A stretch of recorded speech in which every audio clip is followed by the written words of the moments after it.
Hello friends, this is take 2 of a video thought I recorded earlier and then found out I wasn't recording.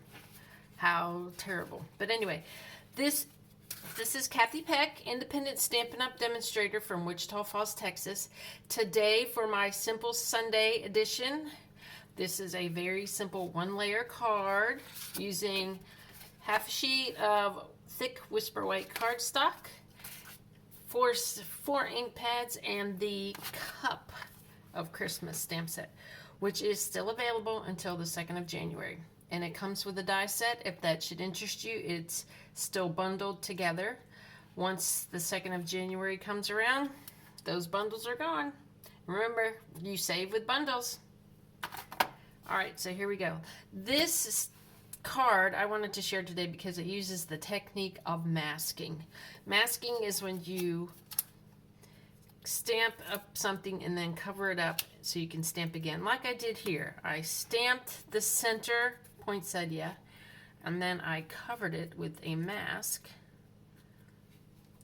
this way, imagine that, and then I stamped these other two. So that's what I'm going to show you. So the first thing you need to do is stamp the poinsettia on a piece of like Post-it note or copy paper and cut it out, fussy cut it out. That probably is the longest part of this whole process.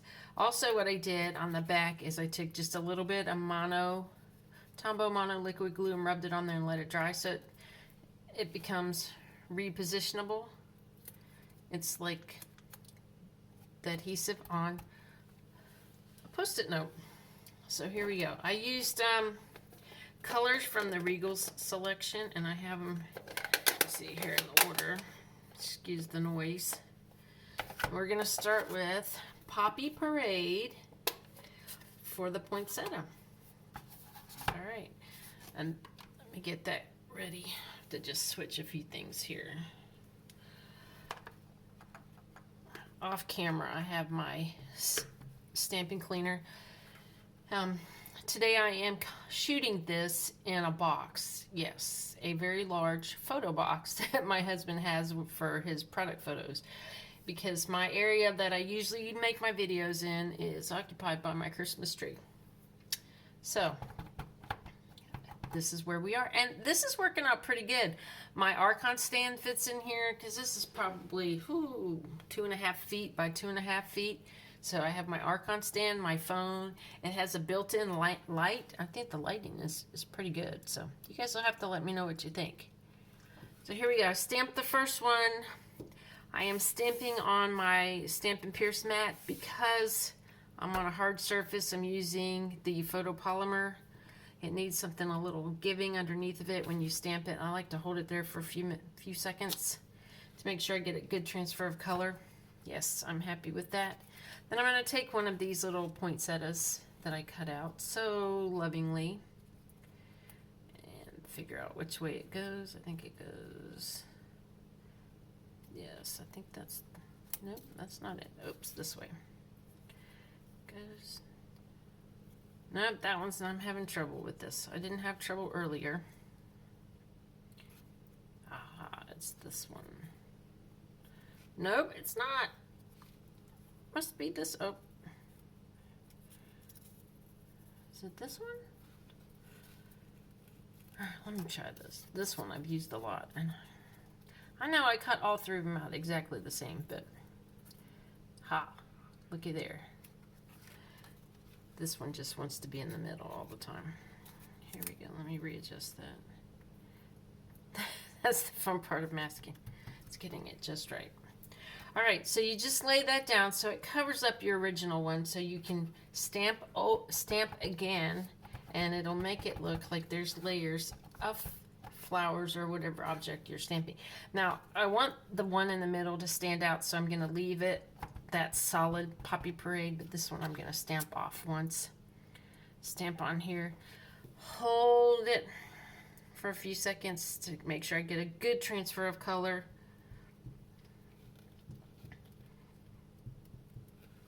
Alright, there, I'm happy with that. And then I'm gonna, dip it one more time. Now we're gonna stamp over here, and I'm gonna make this one a little lower, I think. And just hold it, hold it, hold it in place. Patience is good. You can't just stamp and go. You just have to have a few seconds of patience. There we go. All right, now I'm gonna lay these other masks on top of these flowers so that I can stamp the cup. See, we're gonna do the cup next, the cup that goes across here. This is the last one I made in the video that failed, and it's a good thing because it has a boo-boo on it. All right, I think it goes, yeah, there we go. Found the right edge this time, right away. Okay. I don't know if you hear that, but I have a child in the background that's laughing like a crazy person because that's what she likes to do.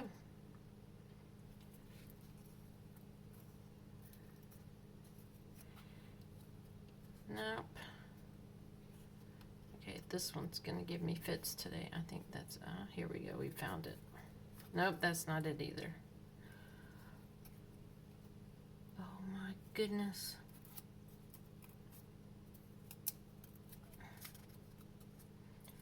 I know, this is the exact same stamp set.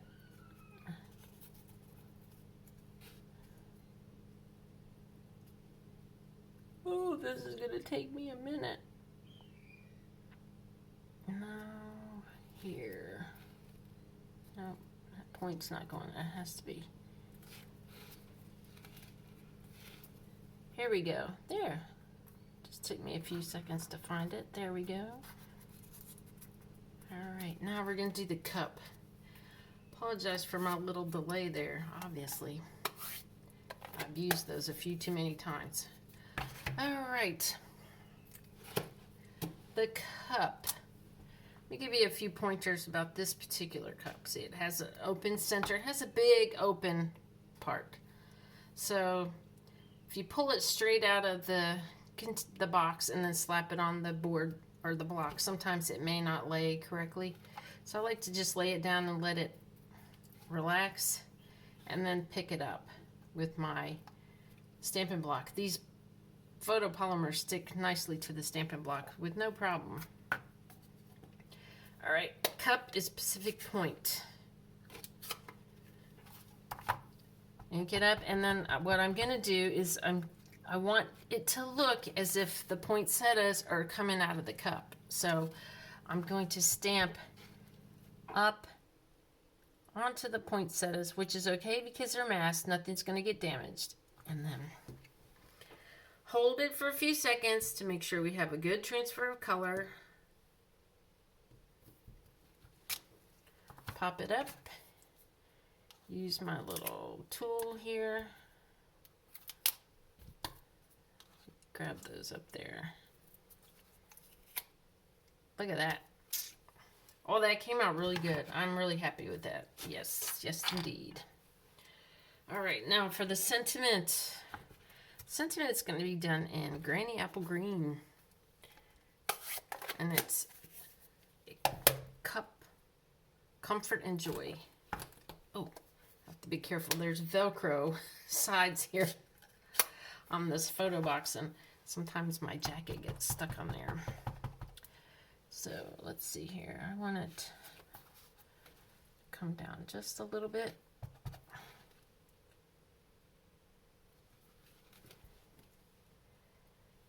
There. Like I said, this is a very flat card, no layers. Oh, I could have lowered that just a hair, but that's okay.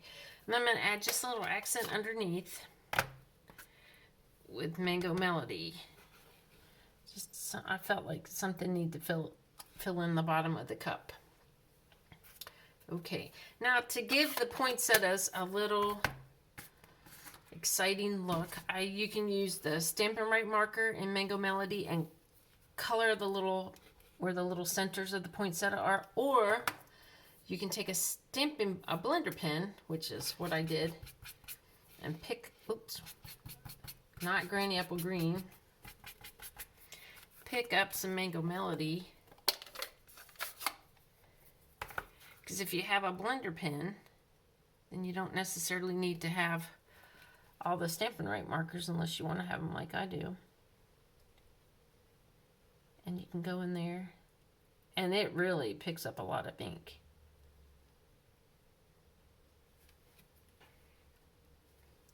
and just color those centers to just make it pop. And if you are more artistic than me, you can add more color to these poinsettias, but that's just not me. I may spray it with some glimmer and alcohol, but I think right now I'm going to leave it be like it is. So there you go. That is pretty much it. You can stamp a sentiment on the inside, which I did. There's a cute little sentiment that comes with this. It says, wishing, what does it say? Wishing you a Christmas filled with love and happiness, which is, we all want that, don't we, for Christmas? I know I do. Love, happiness, and a large cup of tea. How about that? So let me show you what I did here. I added that in the Pacific Point. I really like the Pacific Point in this card. So if my head gets in the way, I'm sorry. Apologize in advance. Okay, there you go. And then I took the Mango Melody and the poinsettia and just added a yellow poinsettia in the bottom because I like yellow poinsettias, and you see them on occasion but not very often, and I love it in Mango Melody. There you go. I probably could have put them in the cup, but I like the red too. Alrighty, thank you for watching my video. If you want to shop with me, you can. My shopping link is on my blog, www.T&Stamps. That's TEA-N-Stamps at blogspot.com. And you can see this. Well, hopefully you're seeing this video there, or you're looking at it on YouTube. Either way, this set will be available until January 2nd. After that, it will most likely, well, I'm sure it's going to be retired. So anyway, it's a nice, sweet little card, and the advantage of these cards is it's just regular first-class mail. It doesn't require any hand stamping or anything, which I learned a lot about mail once I joined Stampin' Up! And started sending out cards. I need to clean off this block. All right, thank you very much. Hope you enjoyed this video. Have a great day. Oh, and one other key thing about this, you really have to keep your fingers clean when you do this kind of card, especially if you're using white. All right, thanks. Bye.